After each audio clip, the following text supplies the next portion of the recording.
नगरपंचायत निवडणुकीच्या संदर्भात उद्या महत्त्वाची सुनावणी होणार आहे। उद्या प्रकरणावर निर्णय येण्याची शक्यता आहे। आम्हाला न्याय मिळेल अशी अपेक्षा असल्याचं उज्ज्वला थिटे यांनी म्हटलेलं आहे।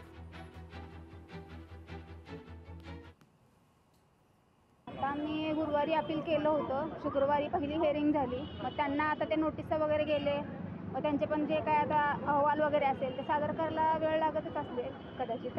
आज ते आलेत, आतमध्ये सीओ साहेब आहेत, तहसीलदार साहेब आहेत। आता ते त्यांचं म्हणणं सादर करत असतील। आता ते पाहून आता आम्हाला उद्याची तारीख दिली।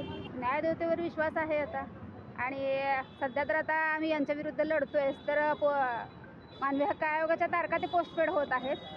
देव नको इथल्या तारखा तशा पुढे जाव्या, लवकरात लवकर निकाल व्हावा हीच इच्छा आहे। उद्या एक फॉर्मल डेट ह्या प्रकरणामध्ये ठेवण्यात येईल आणि प्रोबॅबली परवा दिवशी हे प्रकरण अंतिमता निकाल आर्ग्युमेंटसाठी ठेवण्यात येईल आणि त्याच्यानंतर ह्याच्यामध्ये निकाल होऊन जाईल। हो, निश्चितपणे आम्ही न्यायालयापुढं आमचा अपील अर्ज दाखल केलेला आहे। आम्हाला न्यायालयाकडून पूर्णतः न्याय मिळेल अशी अपेक्षा आहे, आशा आहे। शेवटी आपण न्यायालयाशिवाय कुठं जाणार, आणि न्यायालय आम्हाला न्याय देईल। उपलब्ध परिस्थिती जी आहे ती परिस्थिती विचारात घेता न्यायालय न्याय देईल असं आमची या ठिकाणी अपेक्षा आहे।